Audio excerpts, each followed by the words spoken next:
कानी बहू। किशोरी लाल जी के बेटे राघव की शादी की बात जगह जगह चल रही थी, लेकिन किशोरी लाल जी को कोई लड़की पसंद ही नहीं आती थी। और उसकी एक ही वजह थी, किशोरी लाल जी का लालची होना।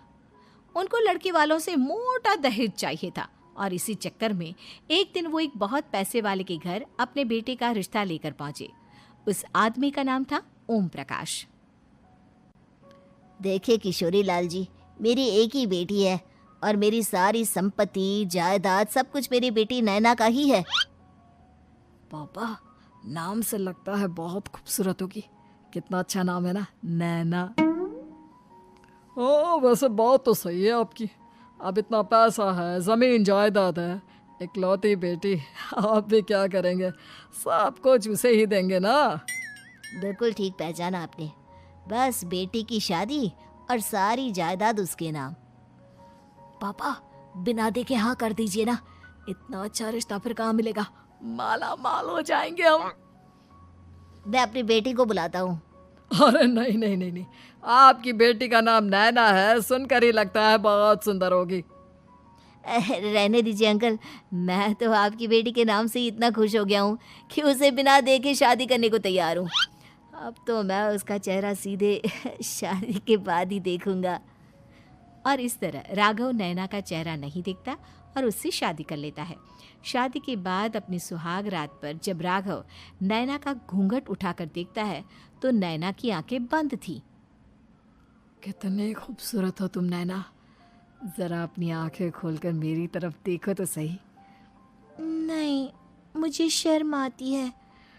अरे, मैंने तुम्हें शादी से पहले भी नहीं देखा, और अब अगर तुम आंखें खोलकर मुझे देखोगी भी नहीं तो मुझे अच्छा कैसे लगेगा?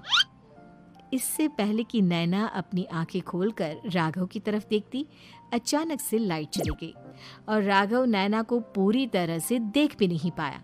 अगली सुबह नैना राघव के लिए नाश्ता बनाकर लेकर आई। अरे ये क्या, आधा पराठा सेका हुआ है और आधा बिल्कुल कच्चा। ये तुमने क्या किया नैना?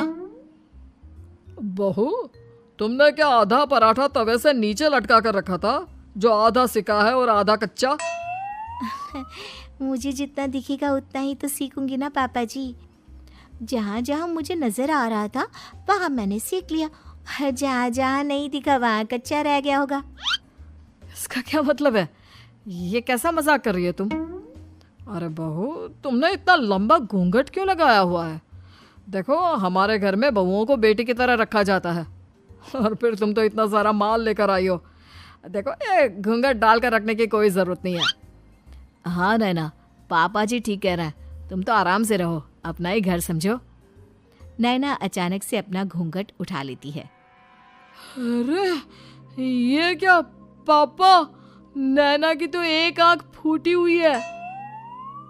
नाम से नैना, लेकिन ये तो कानी बहू निकली। मेरे साथ धोखा हुआ है, धोखा। बिना दिखाए अपनी कानी लड़की मेरे संग ब्याह दी। मुझे कानी भी नहीं चाहिए। मुझे अभी ओम प्रकाश जी से बात करनी पड़ेगी। आखिर उन्होंने मेरे साथ ऐसा किया क्यों? अरे, आप लोगों ने ही तो पापा से कहा था कि आप लोग शादी से पहले मुझे देखना नहीं चाहते। अब मेरे पापा पर क्यों इल्जाम लगा रहे हैं? अरे लेकिन उन्हें बताना तो चाहिए था ना कि तुम कानी हो, एक आंख से तुम्हें दिखाई नहीं देता। किशोरी लाल और राघव नाराज होकर ओम प्रकाश को अपने घर बुलाते हैं। पापा जी, ये आपने क्या किया? शादी से पहले बताया क्यों नहीं कि नैना की आंखों में परेशानी है? अरे, आप ही ने तो लड़की देखने से मना कर दिया था। और लेकिन आप बता तो सकते थे। आपको तो हमारी बेटी की प्रॉपर्टी चाहिए थी, वो भी पूरी की पूरी। अब क्या हुआ अगर उसे आधा दिखाई देता है? प्रॉपर्टी तो आपको पूरी मिल गई ना। अरे ये क्या बात हुई? मेरी शादी प्रॉपर्टी से नहीं, आपकी बेटी से हुई है। अब ये तो पहले सोचना चाहिए था, तब तो मेरी प्रॉपर्टी देखकर तुम्हारी जुबान लप लपा रही थी। लेकिन मैं कानी लड़की को अपनी बीवी बनाकर नहीं रख सकता। पापा, कुछ करिए ना आप। हाँ, करता हूँ। देखिए ओम प्रकाश जी, आप हमारे साथ ऐसा नहीं कर सकते। और तुम देखो, अगर तुमने मेरी बेटी से शादी तोड़ी ना, तो जो भी प्रॉपर्टी मैंने तुम्हें दी है वो तो पूरी की पूरी वापस ले ही लूँगा, और आधी प्रॉपर्टी तुम्हारी भी लूँगा। अरे मेरी आधी प्रॉपर्टी भला क्यों लेंगे आप? इसलिए क्योंकि मेरी बेटी को आधा नज़र आता है और उसकी नज़र अभी तक तुम्हारी आधी जायदाद पर ही पड़ी है। अब तुम उसे घर से निकालोगे तो कुछ तो लेकर जाएगी ना। और अगर हम आपकी बेटी को अपने घर की बहू बनाकर रखे तो? तो तुम्हारी पूरी प्रॉपर्टी तुम्हारी ही रहेगी, और जो मैंने तुम्हें दिया है ना, उसमें से बस मैं आधा लेकर जाऊंगा। अरे लेकिन अब आप अपनी दी हुई प्रॉपर्टी में से आधी वापस क्यों लेकर जाएंगे? अगर मैं आपकी बेटी को अपनी पत्नी बनाकर रखने को तैयार हूं तो?